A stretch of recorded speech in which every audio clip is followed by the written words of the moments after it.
The first knock didn't sound wrong. It sounded normal, like someone at the wrong door or a guest who got confused. But when he looked through the peephole and saw nothing there, that's when the feeling started, because whoever knocked hadn't left. He was only supposed to stay there 3 nights in that town. It was quiet, almost too quiet, the kind of place where everything shut down early and the streets felt empty long before midnight.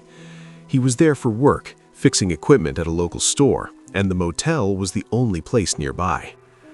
The motel sat at the edge of town, a single row of rooms facing a dim parking lot. The lights above the doors flickered slightly, casting uneven shadows across the cracked pavement. Only a few cars were parked outside, spaced far apart, making the place feel even more isolated. At check-in, the woman at the front desk seemed distracted. She kept glancing past him toward the parking lot like she was expecting something to happen.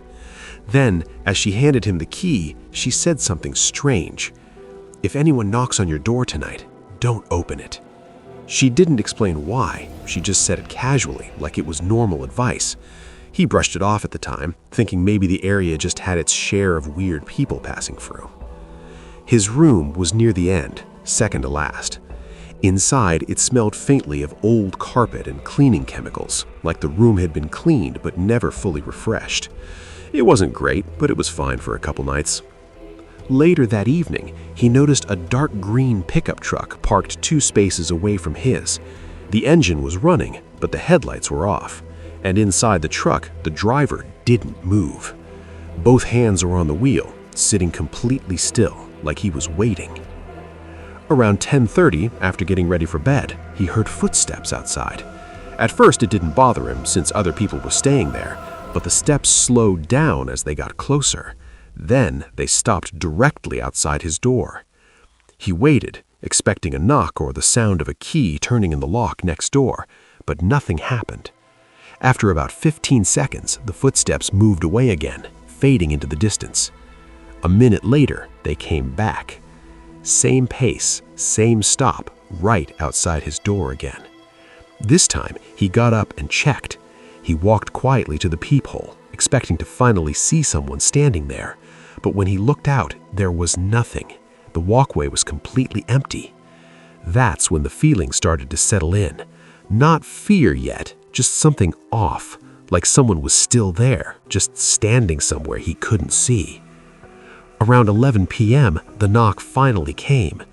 2 taps, evenly spaced, controlled in a way that didn't feel natural. It wasn't random or rushed like a normal knock. It felt deliberate. He walked to the door again and looked through the peephole. Once again, there was nobody there. Not a single person in the lot, just the dim lights and empty pavement. The knock came again, the exact same way as before. Same rhythm, same force, like whoever was outside knew exactly how loud to be without drawing attention. He didn't open the door. Instead, he locked the deadbolt again and stepped back. That's when he noticed something else. The curtain near the window had shifted slightly, just enough to suggest someone outside could maybe see in if they stood at the right angle. He closed it immediately and turned off the lights. For the next half hour, he stayed awake, listening to every sound around him. Every small noise suddenly felt amplified. Right around midnight, he heard something that made things worse. A faint scraping sound near the door, like metal lightly dragging against metal. It was subtle, but it was close. He moved slowly toward the door again and looked through the peephole. This time, he saw something. Not a face, not a full body, just the top of a dark cap and part of a shoulder. The person was crouched low, just beneath the peephole's view, like they were trying not to be seen. He didn't move, neither did the person. Then, suddenly, the figure stood up and walked away quickly. The footsteps moved fast this time, heading toward the far end of the building. He called the front desk immediately. At first, the woman sounded annoyed, but when he explained what happened, her tone changed. She asked him one question: "Did you open the door?" When he said no, she went quiet for a moment before telling him to stay inside. A few minutes later, headlights swept across his window, and then everything went still again. He barely slept after that. Every small noise woke him up, and at some point he must have passed out for a short time. Around 5 a.m., he woke up suddenly to the sound of his truck alarm. He rushed to the window and looked out carefully without fully opening the curtain. There was a man standing at his truck, the driver's door slightly open. He was tall, wearing a dark jacket and a hat. Then the man turned his head toward the room, not quickly, not surprised, just slowly, like he already knew someone was watching him. He shut the door and walked away toward the road behind the motel. That should have been enough to leave, but he still had work that day, and part of him convinced himself he was overreacting. When he came back that night, it was dark again, and the same truck was there. It drove slowly through the lot, turned around, and parked at the far end with the lights off. He called the front desk again, but this time the owner answered. He didn't sound concerned at all. He just said people come and go, like it wasn't worth worrying about. Hours passed and the truck didn't move. Eventually, he turned off the lights and tried to sleep, still wearing his clothes. Sometime after 11, he heard footsteps again, slow, careful steps moving outside the room. Then came something new, a soft tap on the window, not the door. He stayed still in bed.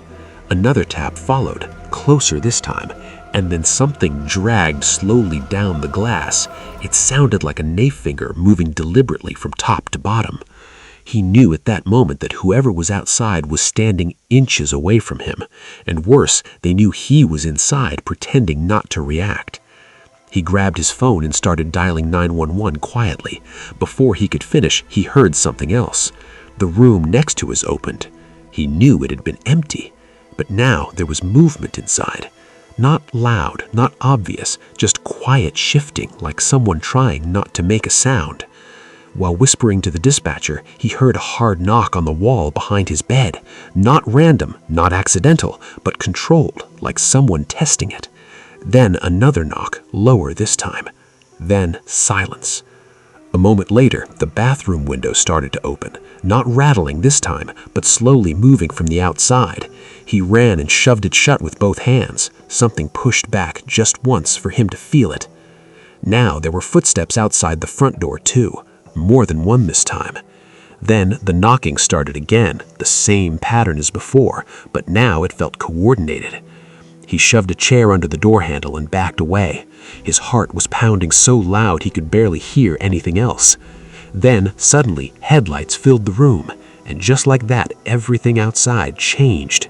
He heard running, more than one set of footsteps, moving fast in different directions. When the police arrived, they found pry marks on his truck door and on the door of the empty room next to it. The screen from his window had been removed and left in the bushes.